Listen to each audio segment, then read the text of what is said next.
सेवा नमस्ते सबैजनालाई। आज मैले सानो मेरो डे 1 मिनी ब्लग सुरु गर्दैछु। हजुरहरूले सपोर्ट गरिदिनु होला। अनि मेरो चाहिँ बिहानको मर्निङ रुटिन गर्दैछु। अनि बिहानै उठेँ, नुहाइधुवाइ गरेँ। अनि आज चाहिँ मेरो पूजा हुनु त जहिले पूजा त हुन्छ घरमा, दियो त बाल्छु, तर केही विशेष आज मेरो मङ्गलबारको व्रत पनि हो। त्यही भएर मैले पूजा गरेँ। पूजा सकेपछि म छोरीलाई एकछिन बोलाउन जान्छु। अनि ऊ चाहिँ उठ्नु मान्दैन, अलिकति उसको उठ्ने टाइम भएको छैन। अनि त्यसपछि म तल जान्छु। तल गएर पानी फेर्छु, फुलहरू राख्छु कछुवामा। अनि कछुवामा राखेपछि फुल पानी राखेपछि अनि मेरो छोरीको लागि खाना रेडी गर्न म रेडी हुन्छु। उसलाई अब उसले चाहिँ घरैबाट लन्च स्न्याक्सहरू लिएर जान्छ। त्यही भएर उसलाई मैले बिहान उठ्ने बित्तिकै खाना चाहिँ रेडी गर्नै पर्छ उसको लागि। अनि चामलहरू दियो, अनि उसको लागि दाल साग खाना चाहिँ अब नर्मल त्यही दाल भात तरकारी भनौँ न। अनि त्यही पकाउनुलाई म रेडी गर्दैछु। अनि सबैभन्दा पहिले चाहिँ अब खाना बसाइहाल्छु। खाना बसायो भने चाहिँ भाग्दै गर्छ, अनि मलाई चाहिँ सजिलो लाग्छ। खाना पाकेपछि छिटो हुन्छ नि त। त्यसपछि म तरकारी बसाउनुतिर लाग्छु। मेरो छोरीको चाहिँ साग फेभरेट हो। हेर्नु न, एउटा उयो बल्दै बलेन चुल्हा, अनि अर्को गाल्दैछु। अनि मेरो चाहिँ फेरि पकाउने तरिका अर्कै छ अलिकति। अनि साग पकाएँ। अनि साग पकाएर अरू कामहरू पनि म चाहिँ फेरि यता अर्को काम गर्दैछु, अनि अर्को पनि गरिहाल्छु। मलाई चाहिँ काम सक्नु मन लाग्छ छिटो, अनि आफैलाई सजिलो हुन्छ भनेर। अनि पानी तताएर पानी अलिकति खानु पर्यो, मनतातो बिहान खाएको थिएन। बिहान उठेर सधैँ मनतातो पानी नै खान्छु। अनि त्यसपछि अब मैले पर्दाहरू पनि खोलेको थिएन। बिहान उठेर पर्दा त खोल्नै पर्यो। पर्दा खोलेपछि अनि फेरि गएँ। अनि चाहिँ 6 बज्यो। 6 बजेपछि चाहिँ उसलाई उठाउनु पर्यो। एकछिन उठ्नु मान्दैन, उठ्ने बित्तिकै माया गर्नु पर्यो। गाह्रो छ।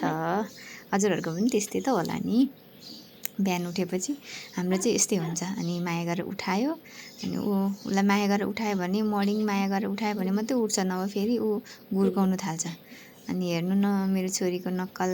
अनि उठेर मुखसुख धौ, सबै थोक गर भनेर, लुगाहरू चेन्ज गर भनेर म चाहिँ तल आएँ। अनि खाना पनि पाक्दै थियो। अनि यसो टाइम भएको बेलामा बढार कुरार पनि गरिहाल्छु, काम सकिहाल्छु भनेर अनि आफ्नो काम गर्नु थालेँ।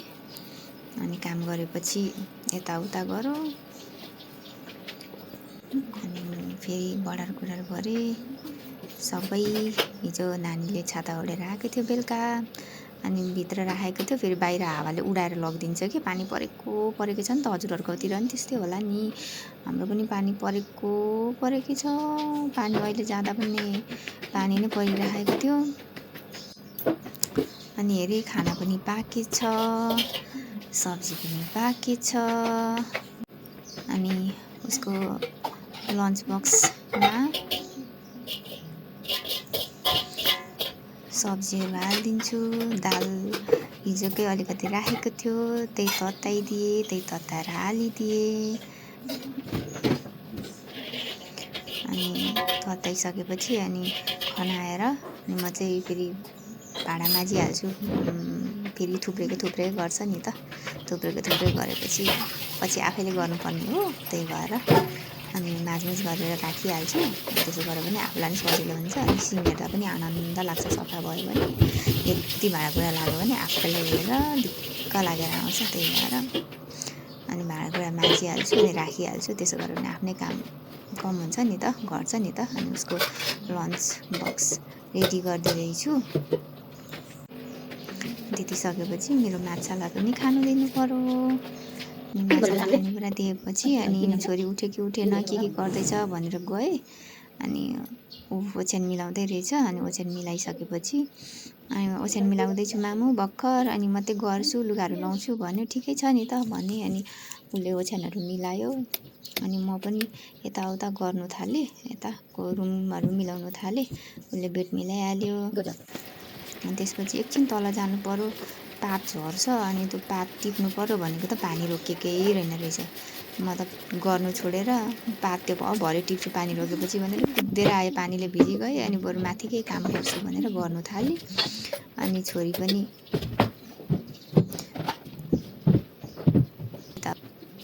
अनि मेरो काम गर्नु थालेँ यताउता।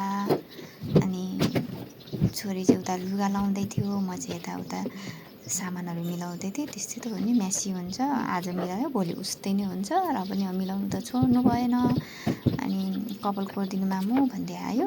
अनि हुन्छ भनेर अनि मैले कपाल कोरिदिनुलाई ओइलहरू लगाएँ। अनि उसको फेरि कपाल एकदम ठुलो छ, उसको कपाल बाक्लो न बाक्लो छ। अनि त्यही भएर मैले अलिकति उसले सक्दैन, जान्दैन, त्यही भएर नि आफै कोरिदिन्छु कपाल चाहिँ। अब सानै पनि छ अनि दुईतिर बाँध्नुपर्छ, फेरि कसेर बाँध्नुपर्छ, फेरि भरे झ्याम्लाङ झ्याम्लाङ भएर आइपुग्छ। अनि मजाले बाँधिदिएँ। अनि बाँधेपछि उसले मलाई सोधिरहेको छ, मामु यस्तो उस्तो यस्तो उस्तो के भनेर अलिकति फुर्सद हुनु हुँदैन। उसले के सोधिरहेको छ। अनि मैले भन्दै गरी के गर्दै थिएँ। अनि कपाल सपाल बाँधिदिएँ। अनि उसलाई टिका लगाइदिएँ। अनि टिका लगाएपछि उसलाई फेरि भिडियो बनाएको भनेर थाहा रहेछ कि। अनि उसलाई नक्कल पारिहाल्छ उसले भिडियो बनाएको भनेपछि।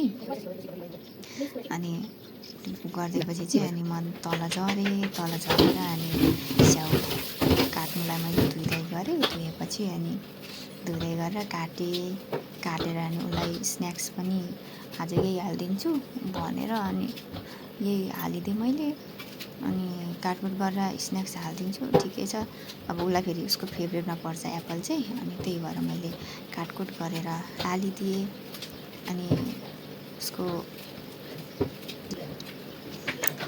एप्पल काटेर अनि उसलाई लन्च स्न्याक्स हालिदिएपछि अनि हामी दुईजना बसेर खायौँ। अनि उसलाई पनि बोलाएँ। अनि ऊ चाहिँ भिजाएको नट्सहरू खाँदै थियो। अनि हुन्छ भन्यो। अनि उसलाई अलिकति मन पराउँदैन भिजाएको नट्सहरू, अलिक तितो हुन्छ नि त।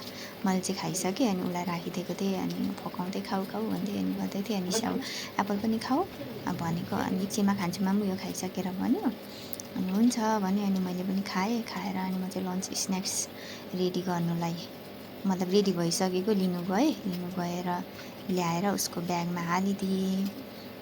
अनि ब्यागमा हालिसकेपछि अनि अब हाम्रो जाने बेला भयो। अनि जाने बेला भएपछि मेरो छोरीले सुज लगाएपछि अनि हामी गयौँ। अनि गएपछि अनि ठ्याक्कै बस आइरहेको रहेछ। बस आएपछि हामी बसमा मैले चढेर ब्याग चढाएँ। अनि बाई गरेँ। अनि चाहिँ जिस्किरहेको थियो। अनि म फर्केँ आएँ। अनि मैले त्यो फुल टिपेँ। अनि टीको लागि अनि दुध ल्याएर चिया पकाएँ, खाएँ। अनि बाई आजको मेरो यही हो मर्निङ।